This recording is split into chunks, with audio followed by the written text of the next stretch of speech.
c'est difficile pour les gens qui sont autour de toi de comprendre la vision que Dieu a mise en toi. Parce que ce que tu portes est tellement grand qu'ils ont du mal à réaliser que ce soit toi qui puisses l'accomplir aussi. C'est pourquoi lorsque tu as un rêve et que tu as su que c'est la vie de Dieu, il faut que ce qui suive ton rêve, c'est la conviction. C'est la conviction qui va balayer les oppositions.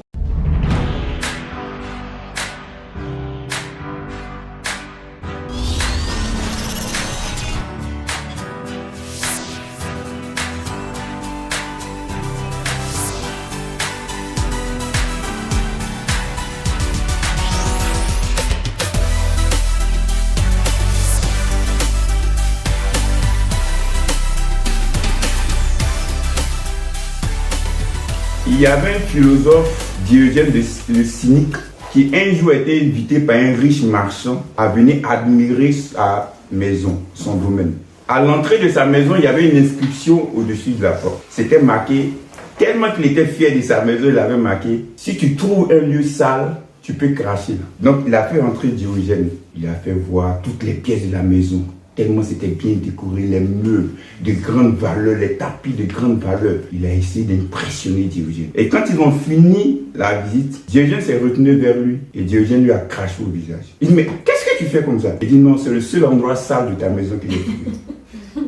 En fait, Diogène est en train de lui faire comprendre que la richesse véritable, ce n'est pas celle qui est extérieure, c'est celle qui est intérieure. La véritable richesse, ce n'est pas le matériel, mais ce sont les valeurs que nous avons. Et l'évangile met en avant le fait que la véritable transformation commence d'abord à l'intérieur de soi, dans notre cœur. L'humilité, la patience, la sagesse, toutes ces valeurs qu'en tant qu'enfants de Dieu, nous devons acquérir. Amen. Et nous avons vu dans Actes chapitre 7, Étienne qui était un homme rempli de sagesse, rempli de connaissances et rempli d'humilité. Étienne va commencer à prêcher, enseigner la parole devant le Sanhédrin, qui était le conseil religieux d'Israël en ce temps-là. Et comme je vous ai dit, dans sa prédication, qui était une masterclass de prédication, on peut faire tout un séminaire sur la prédication d'Étienne. Mais il va mettre en avant deux personnages importants du peuple d'Israël qui ont été rejetés par leurs frères et qui sont revenus régner sur eux. En l'occurrence, Joseph et Moïse. Il a fait ressortir cela, pourquoi? Parce qu'il était en train de leur faire comprendre que de la même manière que vos pères avant ont rejeté certains de leurs frères, qui après, Dieu les a exaltés, ces personnes-là, et qui sont venus régner sur eux, de la même manière aussi, Dieu a envoyé Jésus, dont vous avez rejeté, mais qui est lui-là même, qui est le Christ, qui doit régner sur vous. Est-ce que vous comprenez l'analogie? Donc, qu'est-ce qui va se passer? Le fait que vous comprenez que, en tant qu'enfant de Dieu, souvent, une des choses qui va vous caractériser dans votre vie de foi, c'est le rejet.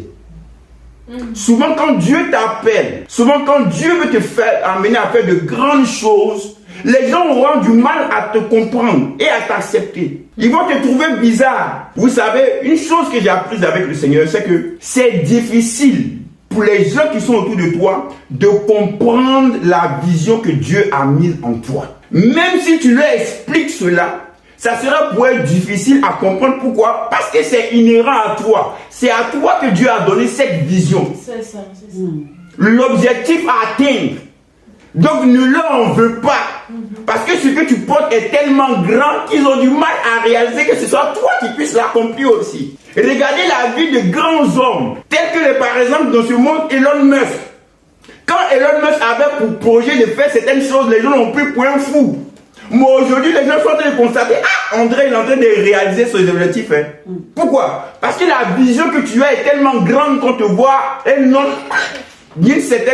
avec un certain nombre de diplômes, on va dire ça comme ça, de connaissances, incapable de pouvoir réaliser ou atteindre ses objectifs. Vous savez, lorsque vous donnez vos rêves ou vos objectifs aux gens, les gens ont du mal à comprendre, à accepter, alors que les mêmes qui ont accompli les grandes choses dans l'histoire de l'humanité, c'était des hommes aussi comme vous. Des hommes et des femmes qui ont une tête, qui ont deux bras, qui ont deux jambes, qui sont comme vous, sujets aux mêmes faiblesses que vous. Mais ils avaient tellement cru en leurs rêves, ils étaient tellement convaincus de l'objectif qu'ils voulaient atteindre, que rien ne les décourageait. C'est pourquoi lorsque tu as un rêve et que tu as su que c'est la vie de Dieu, il faut que ce qui suive ton rêve, c'est la conviction.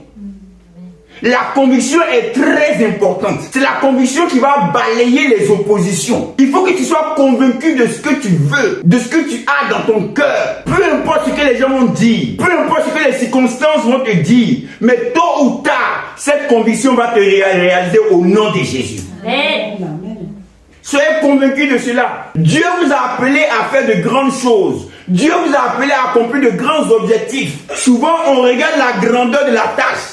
Et puis on regarde la petitesse de ce que nous sommes. Non! Justement, c'est parce que tu te sens incapable de faire ça que Dieu veut t'utiliser.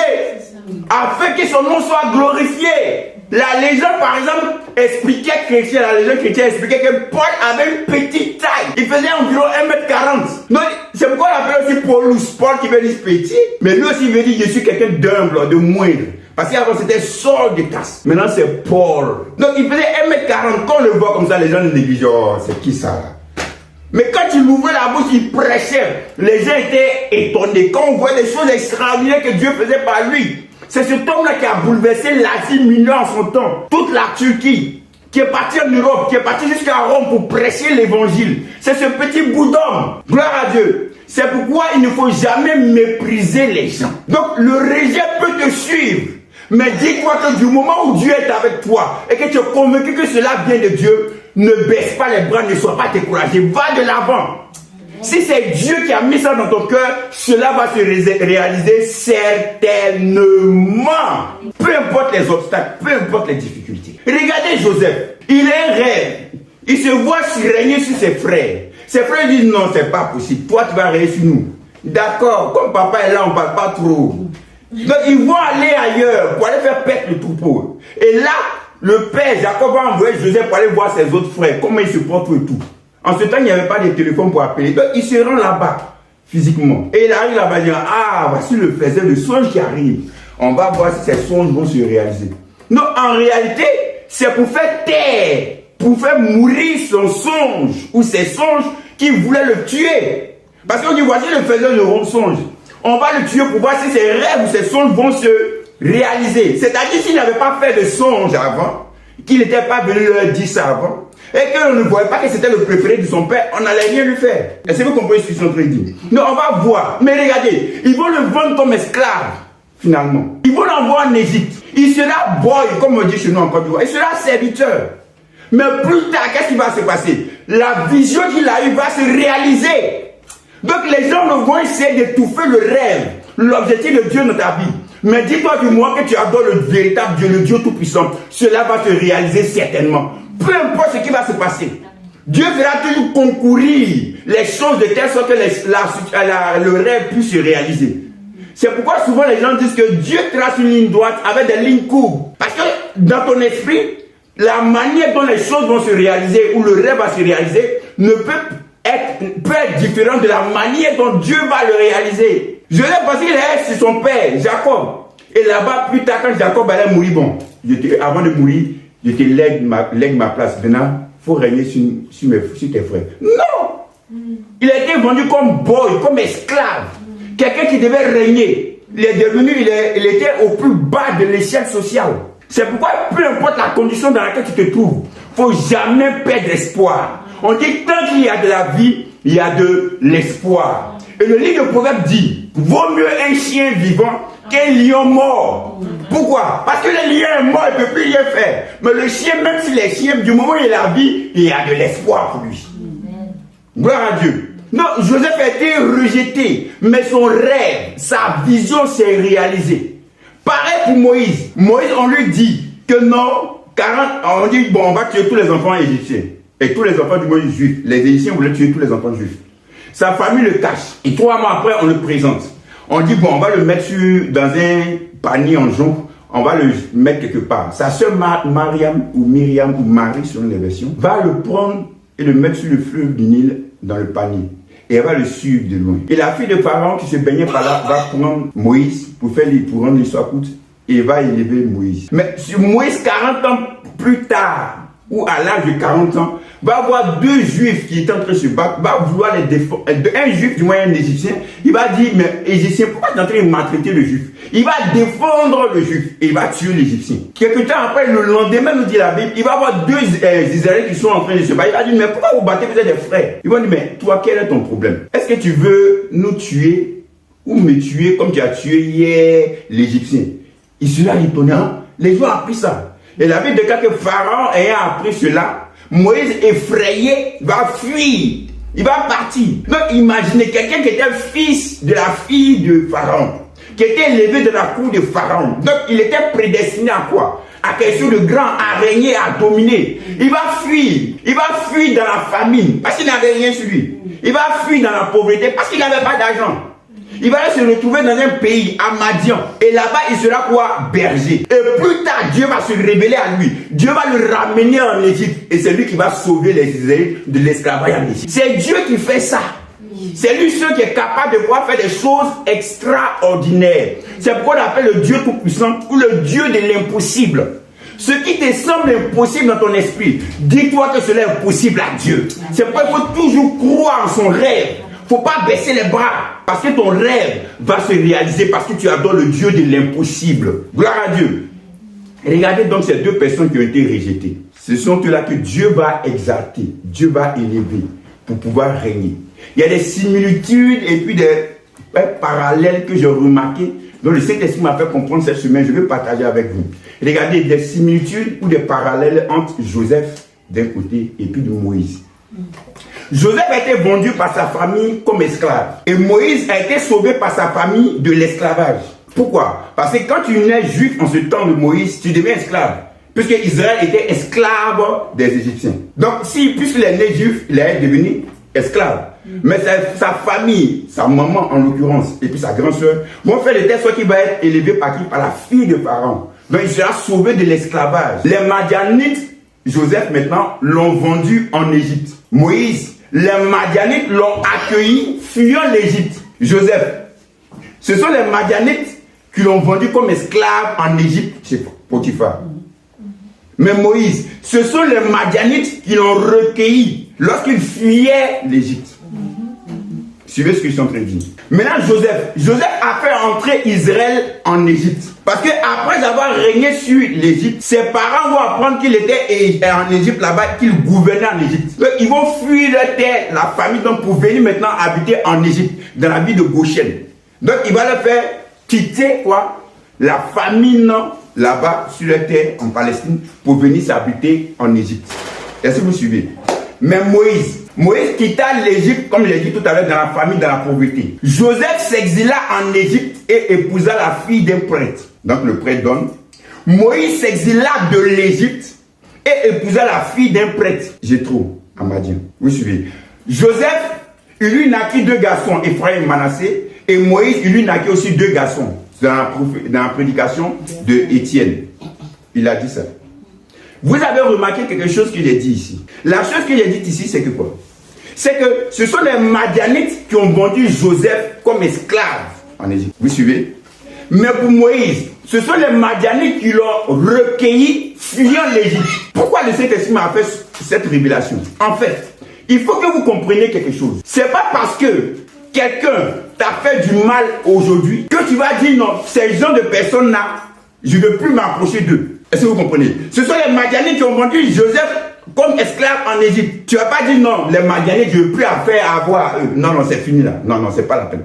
Mais ces mêmes Madianites qui ont vendu Joseph comme esclave, ce sont eux qui ont recueilli Moïse lorsqu'il fuyait l'Égypte. Est-ce que vous comprenez ce que je suis en train de dire? C'est pourquoi souvent je dis aux gens, les gens disent non, moi je ne veux pas appeler mon fils Judas. Parce que Judas a trahi Jésus. C'était un traître. Mais dans la Bible, il y avait aussi un autre Judas, dont le nom signifie louange. Et une des appellations de Jésus, c'est quoi? Le lion de la tribu de Judas. Est-ce que vous comprenez ce que je suis en train de dire? Regardez par exemple Caïn. Si on dit Caïn, oh non, non, non, je ne veux pas Caïn, non, il n'y a pas appelé mon fils Caïn. Non, Caïn, c'est pas bon. Mais dans la Bible aussi, il y avait quelqu'un d'autre qu'on appelle Tubal-Caïn. Genèse 4, verset 13. On dit que c'était lui qui était un grand forgeron, un grand artisan, le père des forgerons selon la Bible. Est-ce que vous comprenez ce que je suis en train de dire? Donc ne prenez pas un passage pour dire non, voici l'Égypte signifie le monde. Donc moi je ne vais pas en Égypte. L'Égypte ne signifie pas le monde dans tous les contextes. Dans le contexte de Moïse, l'Égypte c'est le monde. Est-ce que vous suivez ce qu'ils sont dit? Mais dans le contexte de Joseph, l'Égypte c'est la terre d'accueil, c'est la terre de bénédiction, c'est la terre de faveur. Est-ce que vous comprenez ce qu'ils sont dit? C'est pourquoi en tant qu'enfant de Dieu, il faut faire attention. Il ne faut pas être propre à juger.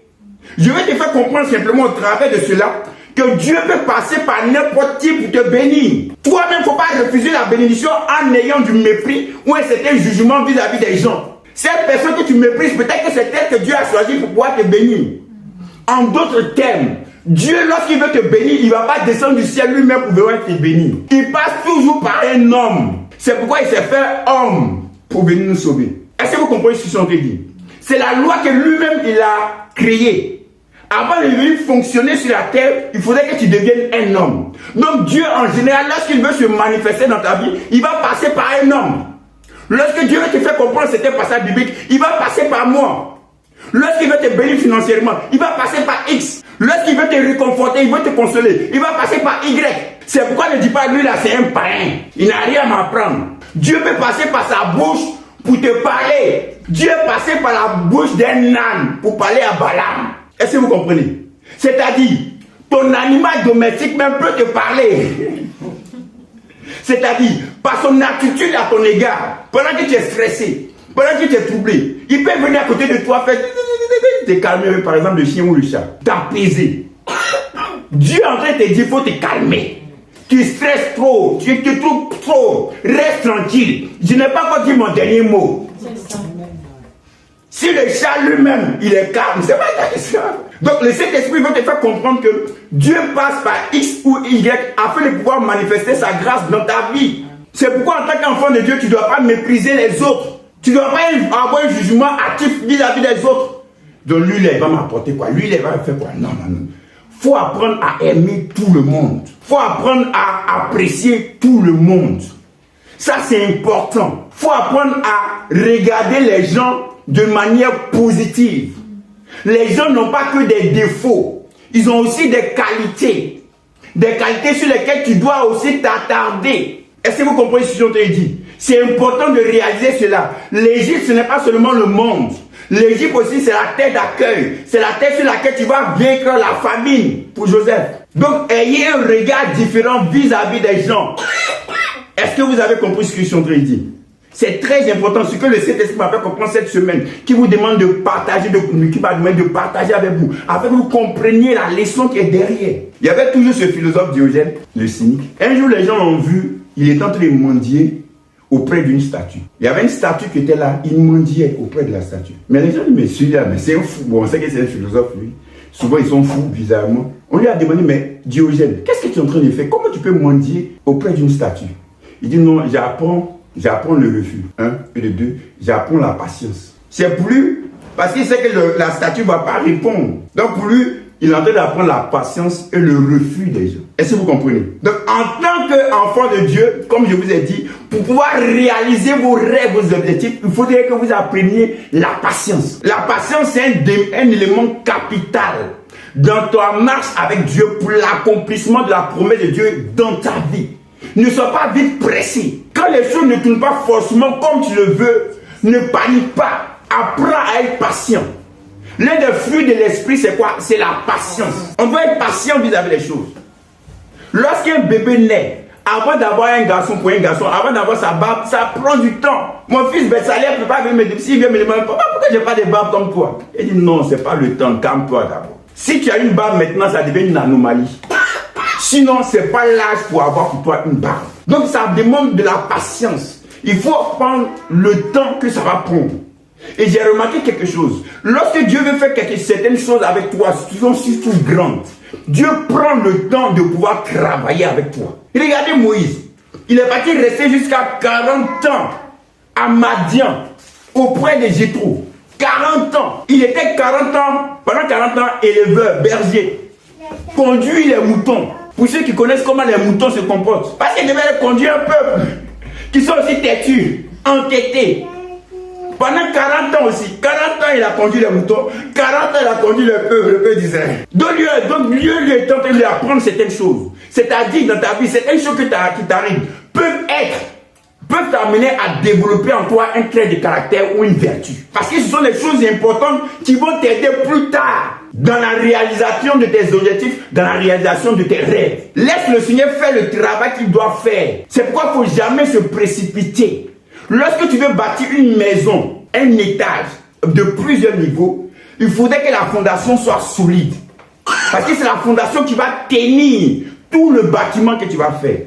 Donc il faut creuser en profondeur. Donc pour certaines personnes, Dieu permet que les situations arrivent pour creuser en profondeur. Que tu sois bien bâti en toi. Gloire à Dieu. Quand je dis Dieu permet, je parle de toi, ton choix que tu fais.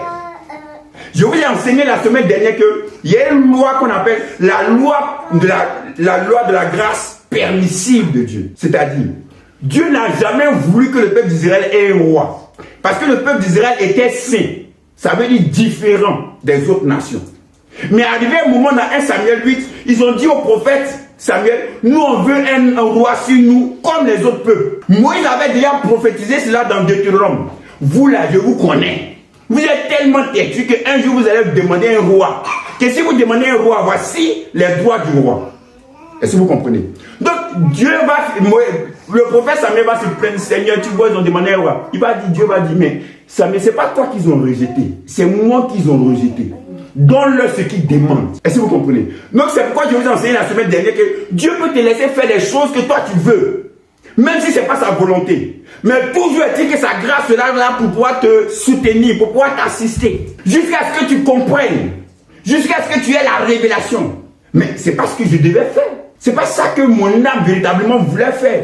C'est autre chose. Et la grâce de Dieu sera toujours là pour pouvoir te soutenir. C'est pourquoi peu importe, même si tu marches dans la vallée de l'ombre de la mort, Dieu sera toujours avec toi. Alléluia. Amen. Regardez bien ce passage dans Psaume 23. David dit, il conduit mon âme. Il restaure mon âme. Il conduit dans les sentiers de la justice. Maintenant il dit, quand je marche dans la vallée de l'ombre de la mort. Le quand c'est il, donc Dieu, c'est dans les endroits qui sont positifs. Maintenant, quand je marche, c'est dans un endroit qui est négatif. C'est-à-dire de sa propre initiative, dans ses décisions propres, il est allé dans cet endroit. Mais il dit, quand je marche dans la vallée de l'ombre de la mort, je ne crains aucun mal, car Dieu est avec moi. Donc Dieu sera avec toi, même si tu prends des initiatives sans lui. N'oubliez pas quelque chose. L'homme n'est pas un automate, un robot. Souvent, on a tendance à penser que dans les gens de l'Ancien Testament, ils étaient comme des automates où Dieu appuyait sur une télécommande. Arrête, stop, va à droite, va à gauche. Non, la preuve, toi-même tu as le Saint-Esprit en toi. Elle n'était pas née de nouveau, il n'avait pas le Saint-Esprit en eux. Toi, aujourd'hui, tu as le Saint-Esprit en toi. Est-ce que tu fais tout ce que Dieu veut? Est-ce qu'il ne t'arrive pas de marcher dans la chair? Si. Donc, à plus forte raison, les gens d'avant. Donc tu peux prendre tes propres décisions toi-même. Mais cela ne veut pas dire que Dieu va t'abandonner. C'est pourquoi le peuple d'Israël, même s'ils ont décidé d'avoir un roi, Dieu ne les a pas abandonnés. Dieu était toujours avec eux. Jusqu'à ce qu'ils comprennent que le véritable roi, c'était le Messie, le Christ, Jésus de Nazareth. C'est comme ça que Dieu fonctionne avec nous. Parce que nous sommes ses enfants. Et en tant que Père, il ne peut pas nous abandonner, il ne peut pas nous délaisser. Gloire à Dieu. Et regardez maintenant dans Actes chapitre 8. On arrive dans une ville qu'on appelle Samarie. Là-bas, on dit il y a Philippe qui vient prêcher le Christ. Et des foules sont attentives à ce que Philippe disait à cause des miracles qu'ils avaient vus. Après que les gens se soient convertis, on dit l'église de Jérusalem va apprendre ce qui s'est passé à Samarie. Ils vont envoyer 2 apôtres, Pierre et Jean. Et Pierre et Jean vont prier pour les disciples afin qu'ils reçoivent le Saint-Esprit. Il y a une chose qui a attiré mon attention. Dans Luc chapitre 9, on va lire Luc chapitre 9, à partir du verset 51. Luc 9, à partir du verset 51. Je fais la lecture. Lorsque le temps où Jésus devait être enlevé du monde approcha, Jésus prit la résolution de se rendre à Jérusalem. Il envoyait devant lui des messagers qui se mirent en route et entrèrent dans un bourg des Samaritains pour lui préparer un logement. Mais on ne le reçut pas parce qu'il se dirigeait sur Jérusalem. Les disciples Jacques et Jean, voyant cela, dirent, Seigneur, veux-tu que nous commandions que le feu descende du ciel et les consume? Jésus se tourna vers eux et les réprimanda, disant, vous ne savez de quel esprit vous êtes animés, car le Fils de l'homme est venu non pour perdre les âmes des hommes, mais pour les sauver, et ils allaient dans un autre bourg, dans un autre village. Donc vous avez vu ici le comportement de ces 2 apôtres, Jacques et Jean, qui voulaient faire descendre le feu du ciel. Maintenant, on va dans Actes chapitre 8. On voit 2 apôtres, Pierre et Jean. Non, même plus en train de faire descendre le feu du ciel, mais en train de faire descendre le Saint-Esprit du ciel. 2 apôtres aussi, dans la même région. Samarie en Luc, Samarie dans Luc des Actes chapitre 8. Donc ces mêmes personnes qui voulaient faire descendre, entre guillemets, ces mêmes apôtres, le feu du ciel, ces mêmes apôtres vont avoir une intention nouvelle. C'est-à-dire, lorsque tu es enfant de Dieu, lorsque tu es né de Dieu, il y a des choses que tu ne fais plus comme tu faisais avant. Il y a des prières que tu ne fais plus. Avant, il disait, Seigneur, fais descendre le feu sur mes ennemis. Maintenant, il dit, Seigneur, fais descendre le Saint-Esprit sur mes ennemis. Ta manière de voir les choses, ta manière de voir les choses, ta perception des choses change. Ta perception est différente. Pourquoi ils n'aimaient pas les Samaritains? Parce que c'était des meilleurs ennemis. Israël et puis Samarie se détestaient. Comme j'ai dit, ce sont les meilleurs ennemis. Ils ne voulaient pas de l'un de l'autre. C'est pourquoi lorsqu'ils ont appris que Jésus et ses disciples partaient à Jérusalem, qui est la capitale des Juifs, ils n'ont pas voulu que Jésus et ses disciples passent par leur village. C'est pourquoi les apôtres étaient fâchés. C'est pourquoi dans la grande commission de Jésus, dans Actes chapitre 1, 8, il dit, vous recevrez le Saint-Esprit, vous serez mes témoins où? À Jérusalem, dans la Judée et dans la Samarie. Il pouvait dire à Jérusalem, dans la Judée et jusqu'aux confins du monde. Mais il a dit dans la Samarie exprès, seul. Pourquoi? Parce qu'il savait que les Juifs détestaient les Samaritains. C'est-à-dire, en tant qu'enfant de Dieu, il ne faudrait pas que tes sentiments négatifs soient comme un obstacle à la manifestation de l'évangile de l'amour de Dieu pour les autres. Il ne faut plus avoir cette haine que tu avais pour les autres. Il ne faut plus avoir cette inimitié que tu avais avant pour les autres. Ta conception des choses change. Même si cette personne t'a fait du mal avant, désormais, il faut comprendre que de la même manière que Dieu t'a pardonné, toi aussi tu dois pardonner les autres. Regardez Étienne. Étienne se fait lapider par les gens. On dit qu'il se fait lapider. Et les Juifs que je connais, c'était des gros cailloux pour mettre sur sa tête, sur son corps. Mais pendant qu'il mourait, qu'est-ce qu'il a dit? Seigneur, ne leur impute pas ce péché. En d'autres termes, Seigneur, pardonne-leur. Ces ennemis, les gens qui sont en train de te tuer. Et puis tu demandes à Dieu de leur pardonner. Quel amour! Ils sont remplis d'un amour surnaturel. C'est ce qu'on appelle l'amour de Dieu. Un amour sans condition, un amour sans intérêt. Un amour qui va au-delà des sentiments et des émotions. C'est pourquoi c'est important de comprendre et de réaliser cela. Pour la manifestation de l'amour de Dieu pour les autres, il ne faudrait pas que tu aies ces sentiments négatifs en toi. Même si t'ont fait du mal, oublie ça. Pardonne-leur. Regardez Joseph qui me vient à l'esprit. Ses frères l'ont vendu. Il y a la famille. Il devient maintenant le gouverneur de l'Égypte. Il voit ses frères venir demander du blé. Là où il dirige, il les reconnaît. Si c'était d'autres personnes, il dit, hey, Seigneur, merci, tu as fait mon palabre. Aujourd'hui, je les ai eus, je n'ai pas les loupés. Non. Joseph leur a donné ce qu'ils demandaient. Même leur a rendu leur argent. Parce qu'il fallait payer pour recevoir le blé. Il leur a donné le blé. Et ensuite, il leur a redonné leur argent. Il a caché ça dans les sacs. Et Joseph a dit quelque chose vers la fin de la vie de leur père Jacob. Il va dire à ses frères. Parce que son père maintenant allait bientôt mourir. Leur père allait bientôt mourir. Donc ils ont peur. Ah, peut-être que c'est à cause de papa que Joseph ne va pas nous faire du mal. Comme Joseph va bientôt mourir, on ne sait jamais. Mais Joseph va leur dire, le mal que vous avez voulu me faire, Dieu l'a transformé en bien. C'est-à-dire, si vous ne m'avez pas détesté, si vous ne m'avez pas vendu, je ne serais pas devenu ce que je suis aujourd'hui. Si aujourd'hui les gens ne t'avaient pas méprisé, les gens ne t'avaient pas parlé d'une certaine manière, tu ne serais pas fortifié, encouragé pour devenir ce que tu es. C'est parce que les gens n'ont pas cru en toi que toi tu as cru en toi-même. C'est parce que les gens t'ont mal parlé que tu as cru en toi-même. Ça a été une force pour toi, ça n'a pas été une faiblesse. Donc on dit dans la loi de la reconnaissance, il faut apprendre à bénir tes ennemis. Parce que c'est aussi grâce à eux que tu es ce que tu es. Dans ce sens-là. Est-ce que vous comprenez ce que je dis? Quand tu penses à ça, ça te donne la force. Quand tu penses à ça, ça te motive. Quand tu penses à ça, tu dis non, il faut que je puisse atteindre ces objectifs. Il faut qu'ils comprennent que je ne suis pas ce qu'ils pensent de moi. Moi, ils ont toujours pensé que moi, je n'ai rien devenu. Qu'est-ce que j'en ai dit? Qu'est-ce que toi, Michel, toi, on dit, toi, tu as devenu quoi, même? Moi, j'ai arrêté l'école en classe de terminale à cause du service de Dieu. Même si j'étais brillant à l'école, mais j'ai arrêté l'école. Je n'avais pas de travail. Pour m'en sortir, c'était difficile financièrement. Et quand les gens te voient dans cette situation, quand ils ont des idées vis-à-vis de toi, quand ils pensent ça de toi, ne leur en veux pas. Parce que dans leur connaissance, dans leur compréhension des choses, quand on te voit, de la manière dont tu es, avec les circonstances dans lesquelles tu te trouves, tu ne peux pas devenir quelqu'un. C'est normal. Dans leur vision des choses. Mais Dieu a toujours un plan pour toi. Dis alléluia. Alléluia. Dieu a un plan différent de celui des hommes. Parce que les hommes sont limités. C'est pourquoi quand Dieu donne une prophétie sur quelqu'un, souvent il y a des gens qui ont du mal à accepter cela. Parce qu'ils se voient. Ils regardent les circonstances. Ils regardent le rêve, la prophétie. Non, c'est pas possible. Ça là, il ne sait pas comment ça s'est réalisé. Mais si Dieu t'a dit quelque chose, comme j'ai l'habitude de le dire, Dieu c'est un grand garçon. Chez nous les Babylons on dit, il y a un proverbe qui dit, Lorsqu'un aveugle te dit hier que tapé un caillou, c'est que son pied est déjà sur caillou. Parce que c'est un aveugle qui ne voit pas. Donc c'est parce que son pied est déjà sur caillou qui te dit ça. En d'autres termes, si Dieu te dit qu'il va réaliser telle chose pour ta vie, c'est parce qu'il sait comment il va faire pour pouvoir le réaliser. Il est le maître des temps et des circonstances. C'est pourquoi en tant qu'enfant de Dieu, on doit apprendre à lui faire confiance. Il faut apprendre à faire confiance en Dieu.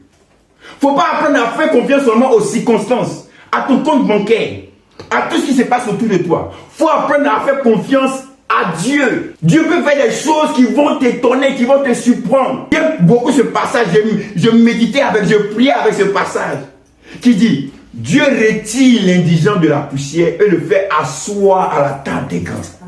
C'est-à-dire, Dieu peut t'envoyer dans une dimension que toi-même tu ne peux même pas imaginer. Ces gens qui sont dans cette dimension que tu vois là, ce sont des êtres humains comme toi. Ils ne sont pas différents de toi. Regardez, la plupart, quand j'ai fait les études des gens qui sont soit très célèbres ou très riches, vous allez voir que la plupart de leurs employés sont plus diplômés qu'eux. Ils ont plus de diplômes qu'eux. Mais ce sont ceux qui ont moins de diplômes qui sont les chefs d'entreprise. C'est-à-dire, dans la vie, pour atteindre certains objectifs, il y a d'autres valeurs qu'il faut inculquer. C'est pourquoi je dis aux gens, ce n'est pas que la Bible en tant qu'enfant de Dieu qu'il faut toujours lire. La Bible ne dit pas que c'est le seul livre qui est la Bible qu'il faut lire. Il faut se cultiver dans ton domaine. Il faut apprendre. Il faut t'instruire. Si tu es professeur, lis les livres en ce sens. Si tu es physicien, lis les livres en ce sens. Si tu es économiste, lis les livres en ce sens. Si tu es informaticien, lis les livres en ce sens. Il faut te cultiver. La semaine dernière, je parlais d'excellence. C'est comme ça. Pendant que j'étais au collège, il y a une citation qui m'a révolté. Il y a quelqu'un qui a dit: si tu veux cacher quelque chose à un noir, mets-le dans un livre. Ça m'a révolté. Pourquoi? Parce qu'en général, les noirs n'ont pas cette tendance, cette culture à lire. N'oubliez pas quelque chose. Ce qui fait que toi, tu seras au-dessus d'eux aussi avec la grâce de Dieu, c'est l'information que tu as que les autres n'ont pas. L'un des plus jeunes professeurs à l'université, il enseignait des élèves qui avaient pratiquement le même âge que lui. Mais qu'est-ce qui faisait que lui, il était professeur? À cause de l'information, à cause de la connaissance que lui, il avait, que les élèves n'avaient pas. Est-ce que vous comprenez ce que je suis en train de dire? L'information est importante.